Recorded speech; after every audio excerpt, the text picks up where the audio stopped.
বিয়ের দাবিতে প্রেমিকের বাড়িতে অনশন করছেন এক সন্তানের জননী। তবে সেই প্রিয়তমা প্রেমিকাকে দেখেই পালালেন প্রেমিক।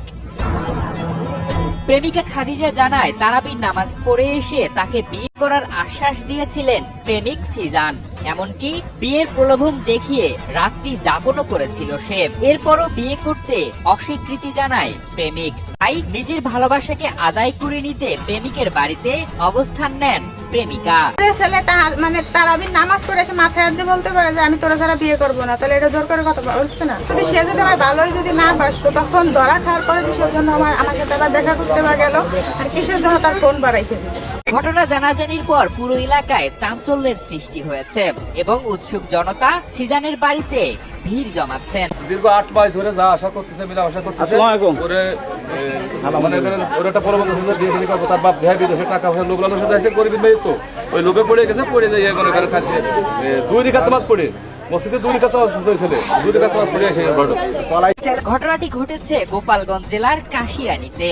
রবিবার রাত থেকে কাশিয়ানী সদর ইউনিয়নের জঙ্গল মুকুন্দপুর গ্রামের প্রেমিক সিজান খন্দকারের বাড়িতে অবস্থান নিয়েছে সেই প্রেমিকা।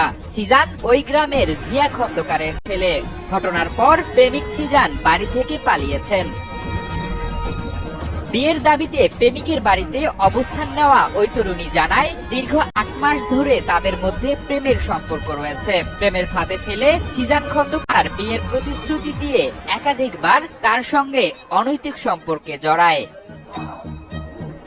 প্রেমিকা খাদিজা আরো জানায়, নিজের অধিকার ফিরে না পাওয়া পর্যন্ত প্রেমিকের বাড়িতেই অবস্থান করবে সে। আমি কালকে রাত্রে এইখানে আছি, তো মানে আমি তখন চলে গেছিলাম, আমি পুলিশের দ্বারা যাইতে গেছিলাম, ভাটিয়াপাড়া বন্ধু গেছিলাম, তখন আসতে আমার ধরে আনা হয়েছে। এদিকে প্রেমিকা খাদিজা বাড়িতে আসার পরপরই অভিযুক্ত সিজান খন্দকার গা ঢাকা দিয়েছে। এমনকি খাদিজার উপস্থিতি দেখে পরিবারের অন্য সদস্যরাও বাড়ি থেকে চলে যায়।